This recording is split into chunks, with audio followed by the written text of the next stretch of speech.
So a while back I made a video in which I defend Computing Forever's arguments from criticisms made by Professor Stick. And let me tell you, this video was a huge success. People loved this video. It is like my most popular video to date. There was just overwhelmingly so much support for this video. I had fans rushing in to let me know how much they loved it. Well, seeing how overwhelmingly positive the reception was on this first video, I figured why not go ahead and do it again.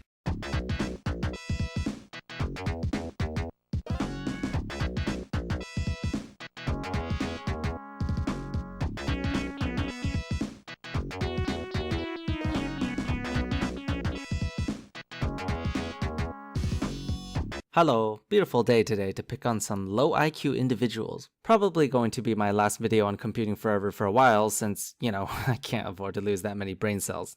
Got 'em. So I won't harp on this too much because it's not the main focus of this video, but one of the things that really frustrates me about the quote science people who think they're really smart is that they have to go condescending and insulting people who hold viewpoints they disagree with, which anyone who knows anything about how science actually works would know that's not how you deal with opposing viewpoints. In my opinion, I actually think Computing Forever has been pretty smart. I don't agree with all the viewpoints he holds, but I think he's done a pretty good job of exposing how absolutely absurd the hysteria surrounding this virus has been. You can say he's low IQ all you want. At least he's not falling for the media propaganda that wants you to be scared of this little itty-bitty virus. So basically, he's responding to Richard Dawkins because he wasn't very happy with what he said on Twitter. Let's have a look. So today we're going to be responding to these tweets by Richard Dawkins posted on the 21st of September. He writes, "You can argue over whether masks, hand washing, banning groups, etc. are effective. What you cannot argue is that you are personally entitled to take the risk as a matter of individual liberty. You risk other lives as well as your own. It's just elementary epidemiology." So we'll go into more detail on what's wrong with this logic later in the video, but the main problem with this line of reasoning is that it creates an extremely arbitrary and infeasible standard for evaluating risk. Here's what I mean by that. What Dawkins appears to be arguing in that tweet is that if something poses a danger to someone other than yourself, however slight, then you're simply not allowed to decide for yourself whether or not that risk is worth taking. This, of course, doesn't take into consideration things like how significant is the risk, because if you weren't allowed to do something on the grounds that it poses a risk to other people, then there's a lot of things you wouldn't be able to do. Drive a car, fly an airplane, have a fire in your backyard. It also doesn't take into consideration whether or not things are being done to mitigate that risk. For example, having a fire in my backyard could pose a risk to my neighbors because that fire could potentially spread and damage their property. However, suppose that I put that fire inside of a fire ring, keep the area clear of any flammable objects, keep the size of the fire small enough to be controlled, and have a bucket of water nearby in case something goes wrong, then you could argue I'm engaging in the risk without unnecessarily putting other people in danger. Another thing this logic doesn't take into consideration is what if other people consent to the risk? I mean, everyone knows there's dangers associated with driving a car or being near the road, yet people consciously decide to get on the road in spite of these risks. Couldn't you argue that while driving does put people around you at risk, the people around you voluntarily consented to that risk? Now granted, there are other problems with this argument, which we'll get into here in a minute, but that's sort of the main problem with it. And the second tweet, "You can argue, wrongly, that the risk to others is small, just as you can argue, wrongly, that the risk to others from drunk driving is small.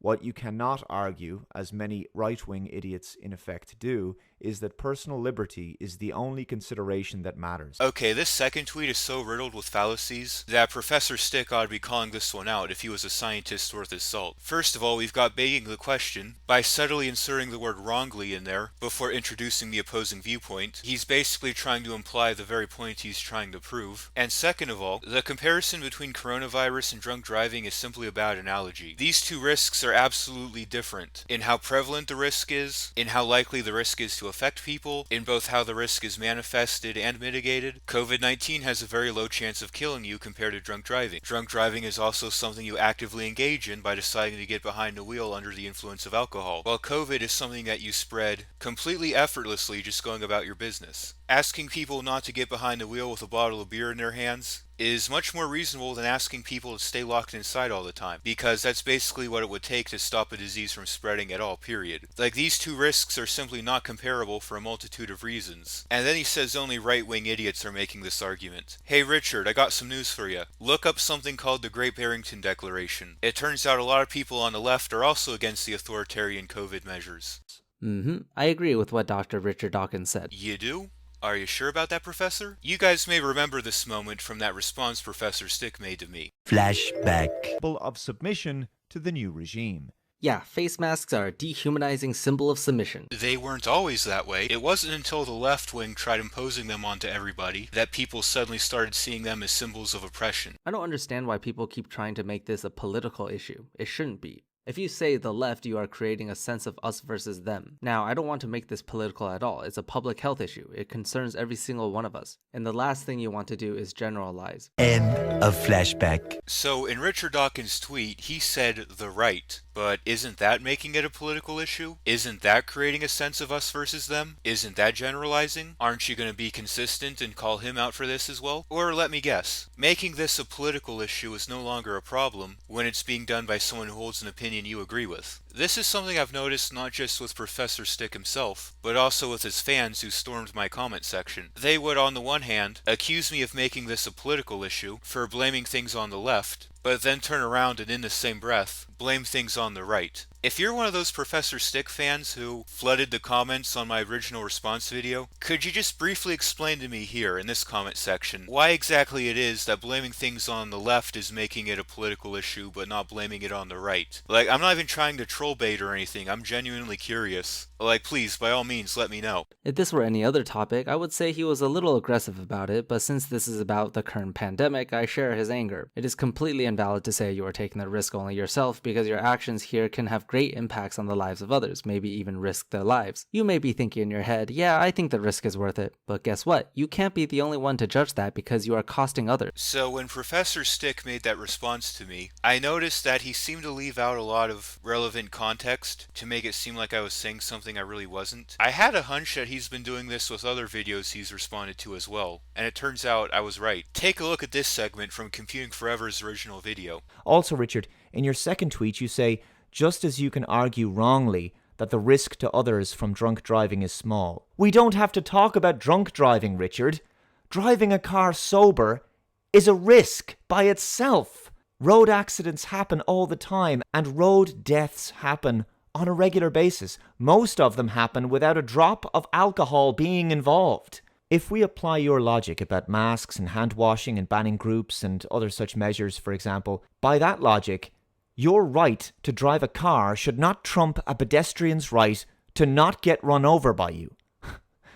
Because there's a risk that you could kill someone every time you get into your car, right? So therefore, ban cars? You see, I can do this as well, Richard. Honestly, your statements in these two tweets sound to me less like what I would expect an atheist to say and more like what I would expect a Jainist to say. So yeah, as it turns out, not only does Computing Forever actually address the issue of risks posed to other people in his video, he also directly attacks Richard's argument head on. But of course Professor Stick would leave this part out to make it seem as if these issues are being left up in the air and Computing Forever never addresses them. I wonder what other interesting omissions will come across in this video. That's like saying, setting off my fireworks in the middle of a busy road under a bunch of cables is worth it because I think the benefits outweigh the cost. You know, the really ironic thing here is that the LAPD, an organ of the very government that Professor Stick thinks should step in to solve this problem, is actually guilty of exactly this. I covered it in a previous video.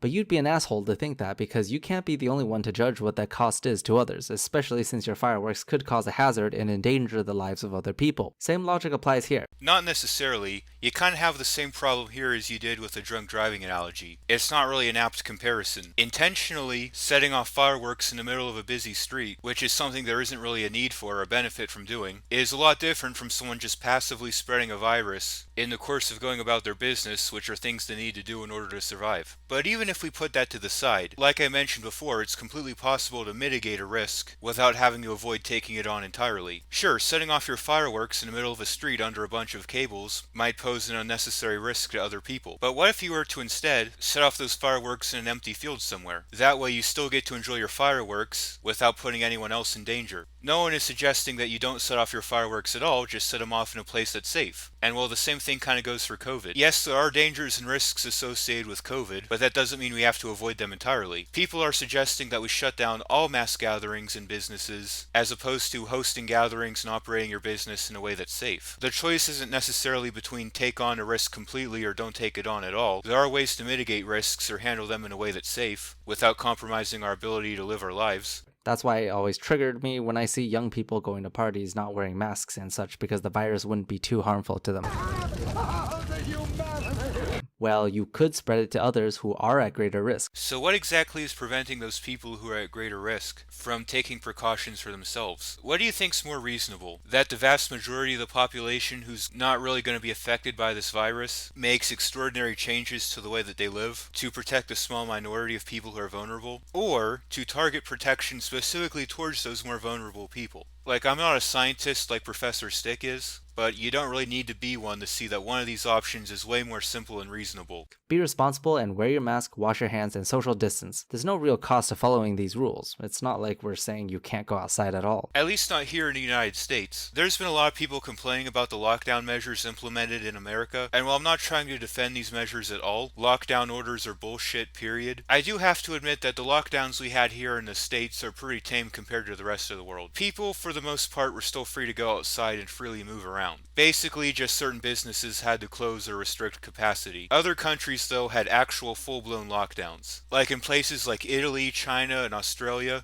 people were straight up not allowed to leave their homes and even had police patrolling the streets to enforce this. The lockdowns in America were a pain in the ass, don't get me wrong, but I'd take them over the shit they did in Australia any day. Okay, Richard, so there are politicians, medical spokespeople, and media talking heads making the claim that based on their evidence, COVID is so dangerous that it justifies the curtailment of individual liberties. There is a cost-benefit analysis to be done here, clearly, because there are significant negative repercussions and consequences to individual physical and mental health, to the economy, and to society in general from the COVID restrictions themselves. Of course, there's a cost to literally every law or rule put into place, and for each of these, the benefits have to justify the costs. So I guess that's where the disagreement comes in. See, while Richard Dawkins and I are arguing that the standards of washing hands and social distancing is worth it to avoid any more casualties, you seem to think that taking small precautions like this is just too much.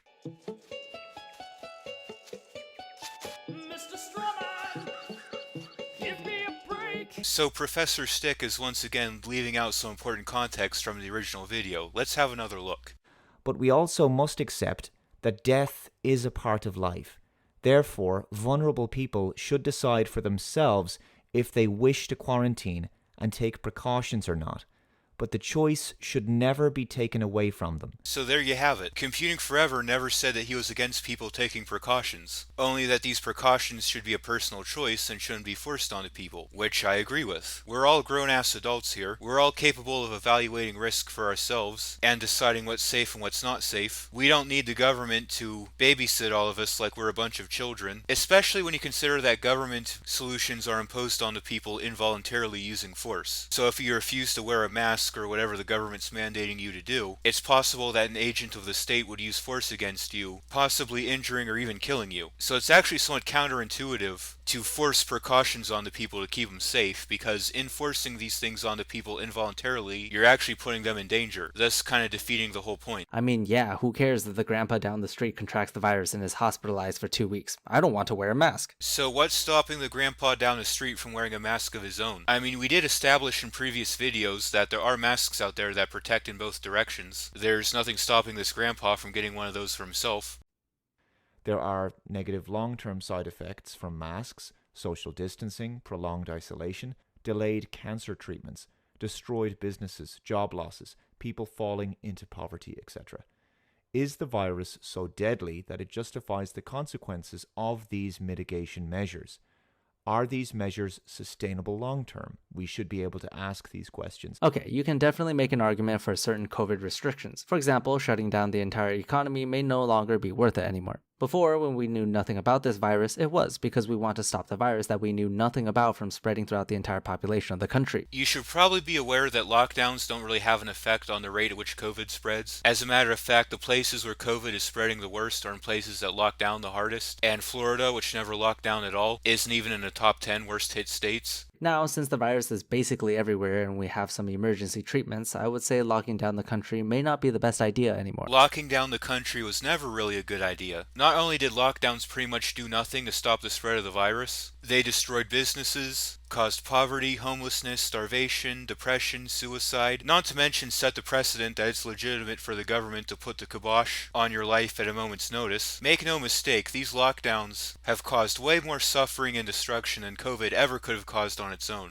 But the thing is, little Dave, Richard Dawkins only promoted 3 small things in that tweet. Well, I mean, there was an etc. in that tweet, so it does seem like he's supportive of COVID measures in addition to what was listed in the tweet. Wearing a mask, washing your hands, and social distancing. What kind of cost is there when you're just following these 3 simple guidelines? Okay, let's go over them one by one. Wearing a mask, no real risk except for people who have pre-existing breathing problems, or a phobia of suffocation, or something along those lines. If there is a real cost to yourself, such as not being able to breathe, then I can understand not wearing a mask. But if you think that breathing in your own carbon dioxide in a mask is somehow compromising to your immune system, then think again, because that is simply against our understanding of physiology. So the mask does trap a small amount of the carbon dioxide that you exhale. Now, breathing in carbon dioxide is hazardous to your health. That's why submarines need to filter out carbon dioxide as well as produce oxygen. Because the air around you could have all the oxygen that you need, but if it's full of carbon dioxide, then you're going to die of CO2 poisoning. The thing is, the amount of CO2 trapped by the mask is pretty small. It's not likely to affect you immediately. That being said, our respiratory system was designed to suck in pure air, and having to breathe in your own CO2 trapped behind a mask all day, day after day for hours at a time, as people seem to think you should be doing, probably not immediately, but most likely over time, you're likely to develop health-related issues.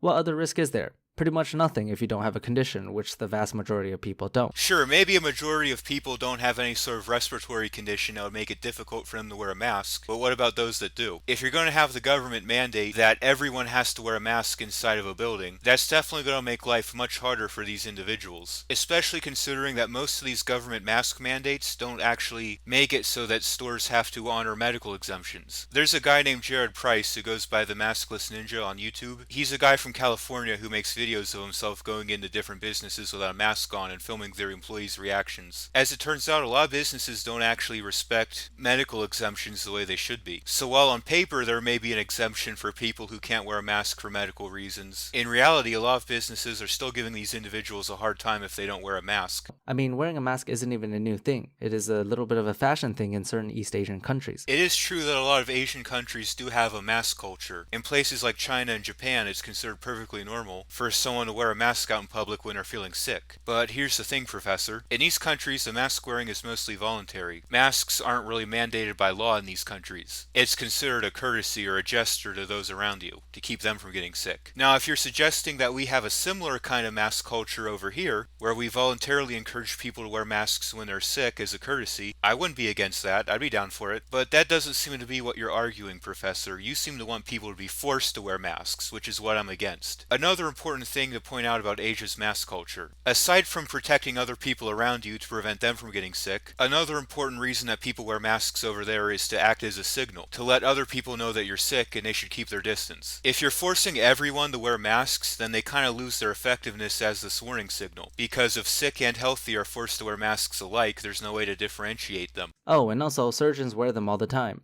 I guess these doctors must not know their own field well enough since they're compromising their immune system. Correct, but the surgeons are only wearing them for a couple hours to perform an operation. They're not wearing them constantly day in and day out as people seem to think you should be doing. Also, one thing that the surgeons are probably doing that people in the general population aren't is replacing the mask. You see those blue fold-out surgical masks that people are wearing? Those aren't designed to be worn repeatedly. They're designed to be worn for a couple hours then replaced. Surgical masks, much like other forms of PPE, need to be periodically replaced or else they lose their effectiveness. Because as the mask becomes saturated with pathogens, they eventually become saturated with those pathogens, which makes them not only less effective at blocking them, but also start spreading the pathogens around. Gloves periodically need to be replaced for the same reason. Another thing that people don't seem to understand about the surgical masks is that they're basically designed to be worn in a hospital setting, so in an environment that's already sterilized. They're not really as effective when you're just wearing them out and about in a world full of dirt and grime and other things that can ruin the mask. That or you don't understand science whatsoever. I'm inclined to go with the latter. Ah, the cult of science rears its ugly head again. You disagree with the talking points I'm repeating?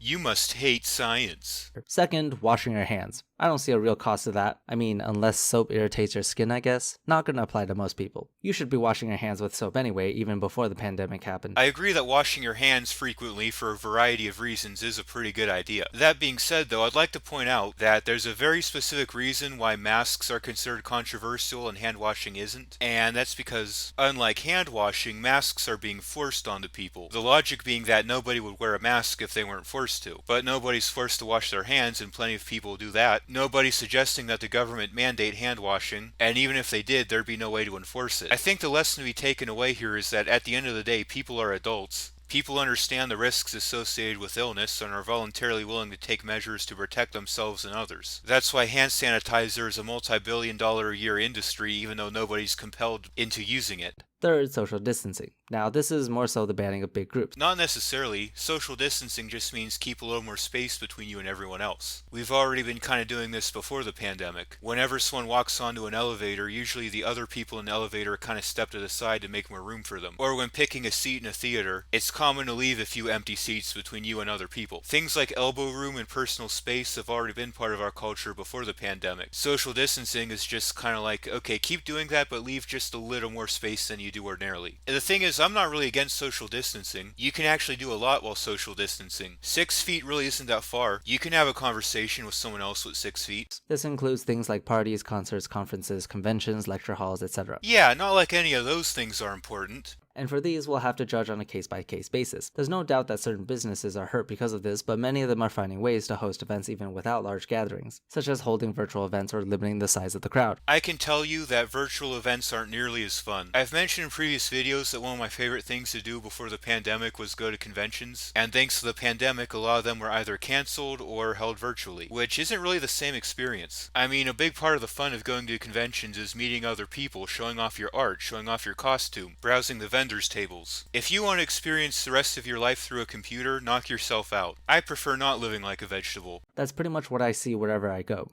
Movie theaters are still running but with limited capacity, airplanes are still flying but suspending middle seats and enforcing mask wearing. It's not nearly as bad as it was when we first shut down the economy. But anyway, Richard Dawkins isn't even talking about businesses, but more so gatherings such as parties or social events. Restricting parties and social events does ultimately impact businesses, since a lot of businesses either host or provide supplies for these parties and social events, so it's not like the two are completely unrelated. And that I do agree with. Don't go partying, there's not much benefit except having fun, I guess. Yeah, because having fun isn't important at all. It's worth living your life like a vegetable sitting on your ass at home all day, because mere biological existence is way more important than actually living a fulfilling life. Keep your group to like 6 people or something. I think the official number that the CDC gave for the maximum number of people at a gathering is 20. Or at least it was as of last Halloween when I was planning that party with my friends. But the thing is, a lot of these branch Covidians seem to be so full of their own ego that they'll bash and shame anyone doing anything fun, even if they're following all the rules. It doesn't matter if people at your party are wearing masks or standing 6 feet apart or wiping things down. No, the mere fact that you're having a party at all makes you a horrible, evil, nasty person who wants to kill grandma.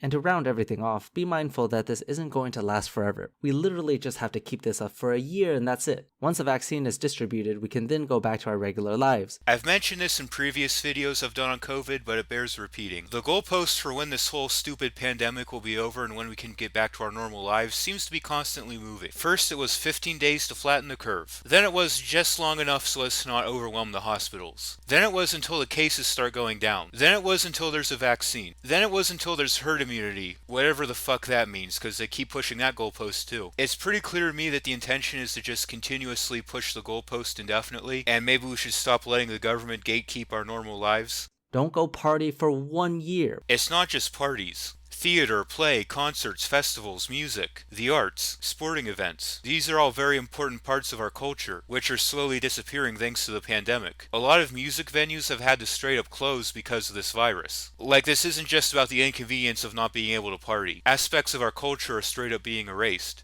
We're already 8 months in, just endure it for another couple of months. Well, that certainly didn't age well. It's a year and a half later and we're still dealing with this shit. Granted, now that the vaccines are finally out, a lot of aspects of life are going back to normal. Venues are reopening, businesses are reopening, activities are coming back, restrictions are being lifted, but don't let your guard down yet, because the authoritarian control freaks are going to look for whatever reason they can to drag this shit out indefinitely. They're already cooking up some conspiracy about the Delta variant. They could easily use that to bring back the lockdowns and masks, so stay frosty. Given the catastrophic impact that all of the COVID restrictions and/or lockdown measures will have on individuals and society, there is an obligation for all of us to question the veracity of the data that is being used to justify them. Your response to Richard Dawkins is getting a little bit off topic. He doesn't mention anywhere in that tweet about shutting down the economy. He's literally just telling you to wash your hands and stand a bit further away from each other. Well, again, there was an etc. in that tweet, implying that his support for COVID measures isn't limited to what was specifically listed there. However, even putting that to the side, the logic that Richard Dawkins was putting forth, that you're not entitled to evaluate the risk for yourself, if it ultimately impacts someone else, can be used to justify lockdowns, even if he doesn't specifically mention lockdowns in the tweet. If the measures are found to be disproportionate to the level of the threat, then we should not proceed with these measures any longer. You do realize that we have actual experts that evaluate data, right? All the top biologists in the world have gathered together and given us these simple recommendations to follow. How can you even claim that this sort of risk-benefit evaluation hasn't been done? If we have the top scientists from around the world, the CDC and the WHO, all recommending things like mask wearing, hand washing, and social distancing, why is it that you can't believe that they know what they're talking about? Or is it that you just want to block out everything that goes against your opinion?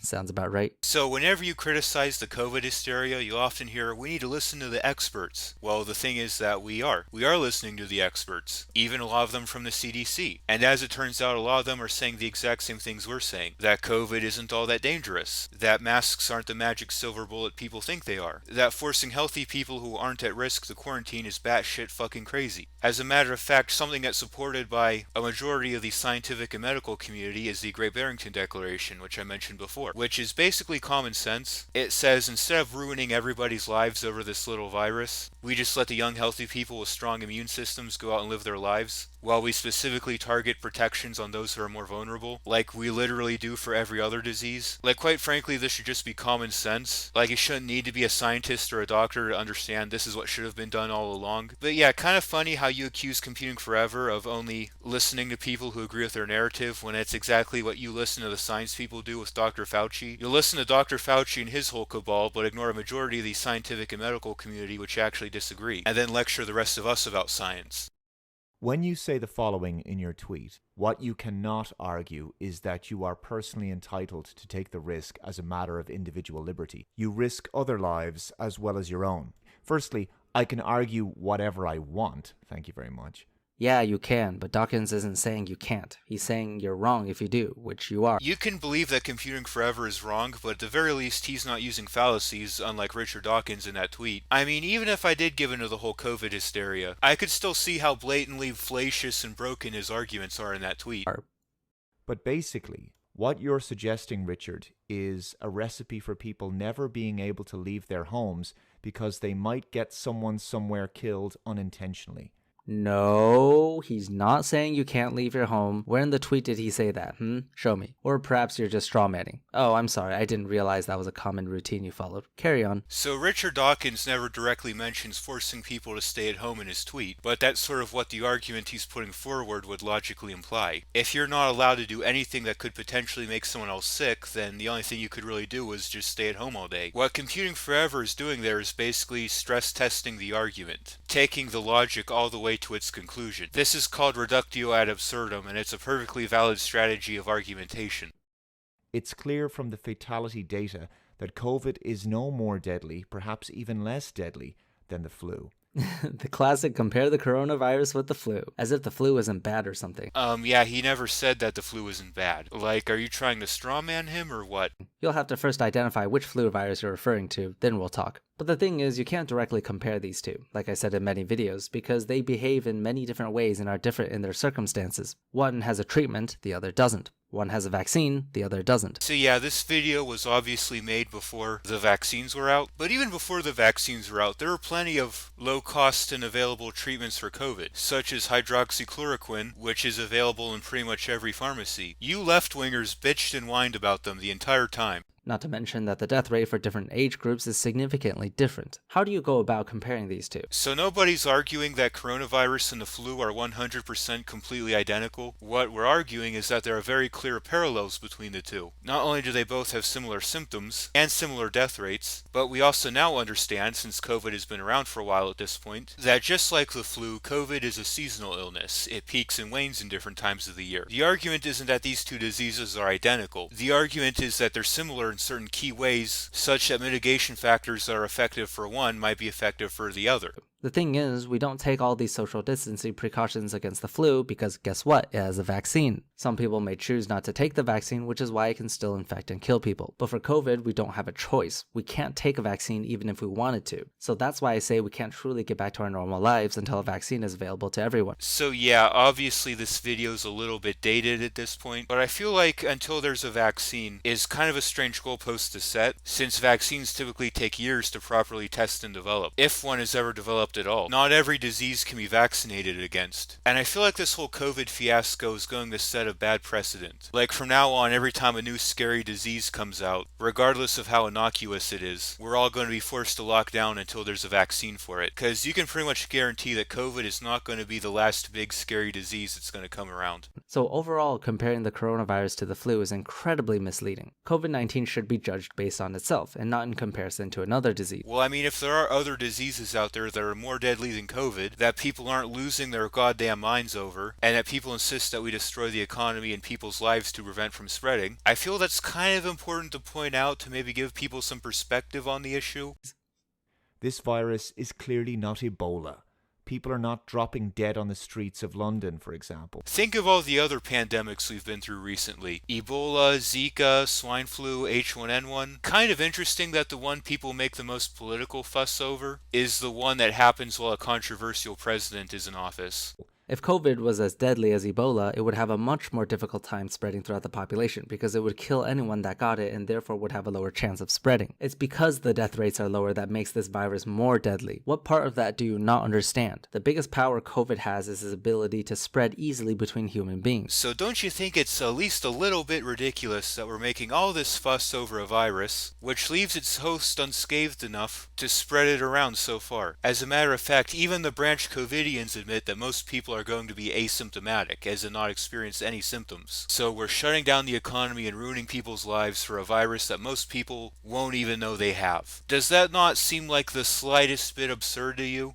If you take that away, we can decrease the number of deaths significantly. Actually, you want to do the opposite. You want to spread around COVID-19 as much as possible, so that as many people as possible are exposed to it and their immune system can build up a defense against it. Like, that's how your immune system works. It needs to be exposed to an illness to know how to fight it. I'd actually rather COVID be more deadly. Nigga, what? Because not only would it spread less, it would scare people like you who have no understanding of science into wearing a goddamn mask. So you think people should be exposed to a disease that's more deadly for virtue signaling, basically? Well, nice to see where your priorities are, Mr. Stick. But would it actually be the case that computing forever would be scared into wearing a mask if COVID-19 was more deadly? Because Professor Stick commonly argues that masks don't actually protect the wearer. They protect people other than the wearer, which means that computing forever wouldn't actually gain any protection by wearing the mask. So even according to Professor Stick's own logic, even if COVID was deadlier than it already is, there still wouldn't really be any reason for computing forever to be scared into wearing a mask, because he has no protection to gain from wearing one.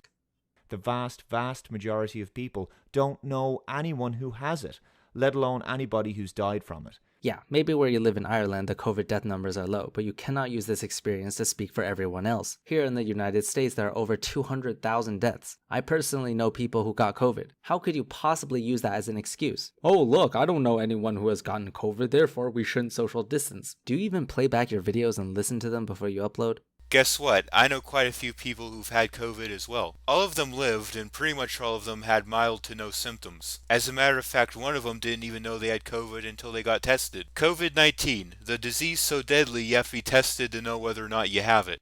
There is nothing out of the ordinary when looking at monthly death numbers for 2020 when compared to previous years. In fact, here in Ireland, a country with significant COVID restrictions, more people died in the first 5 months of 2018 than in 2020. This is an overblown hoax of the highest order.